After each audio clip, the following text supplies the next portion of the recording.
السلام عليكم. بقالي فترة كبيرة قوي بفكر اعمل برنامج عشان اوصل لكم من خلاله اللي انا عايز اقوله لكم.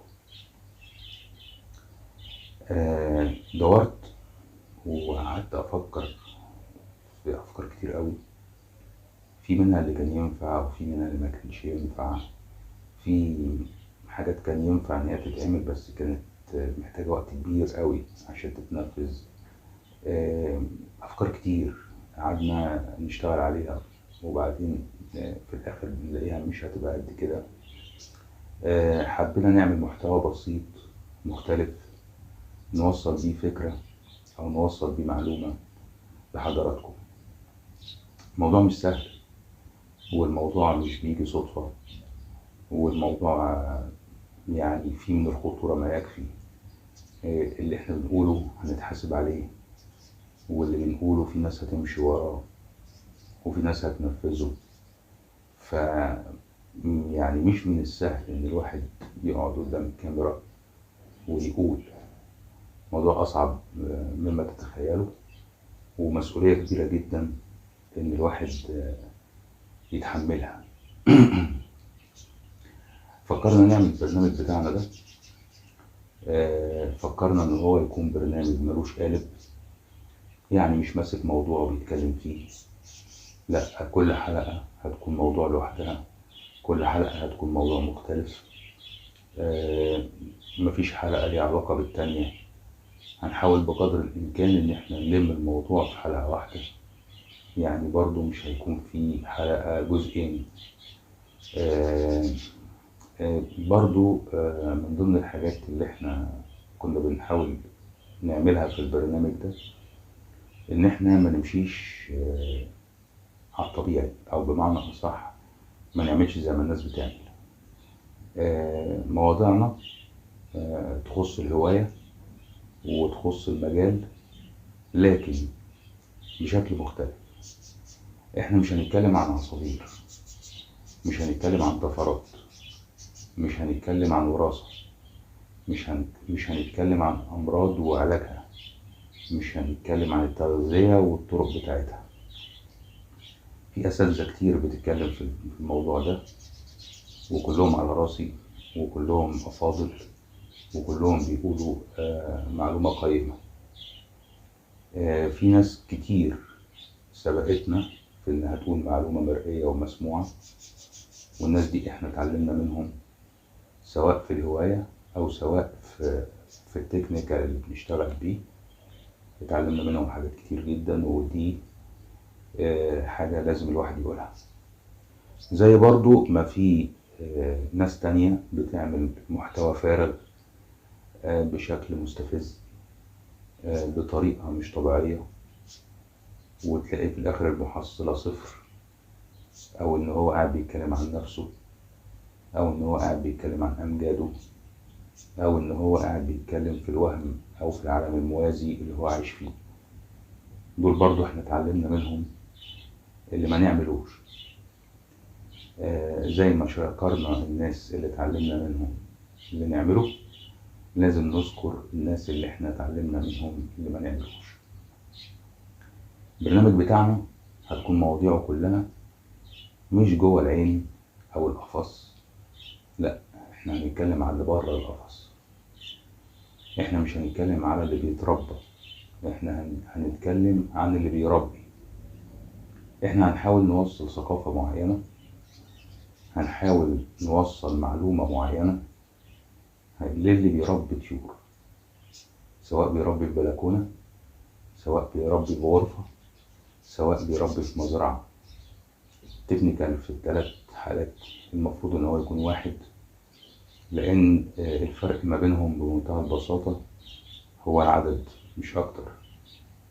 انما اللي بيعمله اللي عنده عصفورتين في قفص هو نفس اللي بيعمله اللي عنده مزرعة فيها 1000 قص. التكنيكال واحد، المنتج في النهاية واحد، باختلاف الأعداد وباختلاف التكلفة. طبعا المجهود مختلف، اللي بيخدم على جوز عصافير مش زي اللي بيخدم على 2000 قص. التكلفة هنا لا تقارن بهنا، إنما في المحصلة النهائية عندي على الأقل عندي أنا الاتنين مربي طيور. هنحاول نوصل ونغير ونقول حاجات كتير قوي تفيد اللي بيربي كمربي. مش هنتكلم في اي حاجة تانية تخص الطيور على الاقل في البرنامج ده. بأمر الله هيكون في برامج تانية وهيكون في حاجات تانية بنتكلم فيها عن الطيور، ده موضوع مفروغ منه. انما في البرنامج ده احنا بنتكلم او كلامنا كله بيصب في اتجاه واحد، الا وهو اللي بيربي لازم يكون عنده ثقافة شكلها ايه، وعي شكله ايه، التكنيكال اللي بيشتغل بيه ايه، حاجات كتير قوي. في نقطة تانية ودي انا كنت حابب ان انا اقولها لكم. اسم البرنامج احنا قعدنا فترة نفكر فيه. كان عندنا كمية من الاختيارات اللي احنا يعني تعبنا على ما وصلنا لها. اخدت رأي ناس حبايبي كتير قوي في الاسامي. انا كان ليا هدف في الاسم. الهدف دوت ان انا عارف ان في ناس موجودين، واكيد حضراتكم عارفين معظمهم بالاسم. يعني الناس دي ما بتعملش اي حاجة غير ان هي بتطلع القطط الفطسانة في اي حاجة صاحبها بيحاول يفيد الناس. مجموعة كده ربنا كرمنا بيها، ما بنشوف لهمش اي نوع من انواع التواجد على ارض الواقع. ما بنشوف لهمش اي معلومة موثقة، ما بنشوف لهمش اي تجربة مفيدة. على قد ما بنشوف لهم مشاكل، وعلى قد ما بنسمع منهم حاجات مرفوضة. برنامج زي اللي احنا بنعمله ده هيقعدوا يتفرجوا عليه، ودي حاجة انا متأكد منها. هيتعلموا من الكلام اللي احنا بنقوله، ودي حاجة انا متأكد منها. هيكون كلامنا اضافة بالنسبة للي هم يعرفوه، ودي برضو حاجة انا متأكد منها. وزي ما انا متأكد من الحاجات اللي فاتت دي كلها، انا متأكد ان هم هيطلعوا في الاخر يقولوا ده هري، ده ناس قاعدة بتهري، بس هي ارزاق ومقسمة الخلاق. حد يطلع يهري ويتعرف، وحد عليهم هم طبعا هم بيتكلموا عن نفسهم، وحد يبقى بيقول الصح ومحدش شايفه. فانا حبيت اسبقهم، وحبيت ان انا اوفر تعبهم، واقول انا البرنامج بتاعنا ده اسمه هري على الفاضي. احنا هنقعد نهري ونصدع حضراتكم ونخلص ونقوم ونمشي. الهري اللي احنا هنهريه معروض على الناس كلها. اللي شايف ان الهري بتاعنا مفيد وانه مش هري يا مرحب، واللي شايف ان احنا بنهري وان احنا فعليا هرينا على الفاضي، احنا من الاول قلنا البرنامج اسمه هري على الفاضي. فلو حضرتك حابب تتابعنا وتشوف الهري اللي احنا هنهريه، يا مرحب بيك. مش حابب، خد فكرة عن اللي احنا هنقوله وبعد كده قرر. اتمنى ان انتوا تتابعوني، واتمنى ان انتوا تشوفوا الحلقات. وأبقى شاكر ليكوا قوي لو في حاجة شايفينها في في الحلقات عامة، سواء تصوير، سواء مواضيع، سواء حاجة احنا قلناها مش عاجباكوا تقولوا لي. ولو في حاجة انتوا كنتوا عايزين تزودوها او حاجة تتعمل برضو قولوا لي. ولو في مواضيع عايزيننا نتكلم فيها يا ريت تقولوا لنا في التعليقات. الحاجة اللي تعجبك قول لنا عليها، الحاجة اللي ما تعجبكش قول لنا عليها، وفي الحالتين احنا مرحبين جدا وهنكون مبسوطين جدا. الحاجة اللي ناقصة قول لنا عليها، الحاجة اللي انت شايف انها ملهاش لازمة تتعمل قول لنا عليها. اعتبر البرنامج بتاعك وبتشكله زي ما انت عايز، رأيك مهم جدا.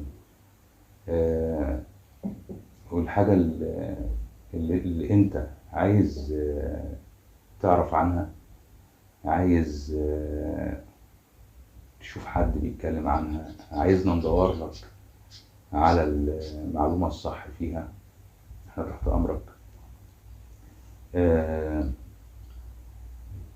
الحلقة دي انا عملتها عشان اعتبروها انترو، اعتبروها تعريف عن البرنامج.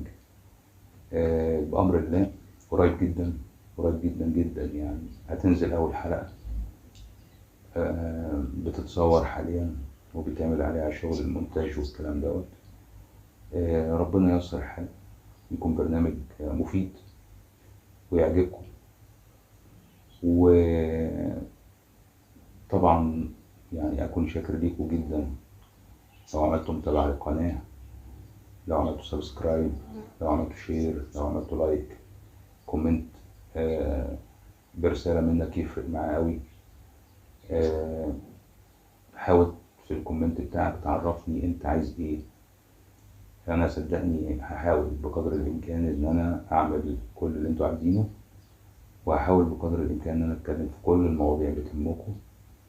هحاول ان يكون كل مرة في تغيير وفي شكل مختلف.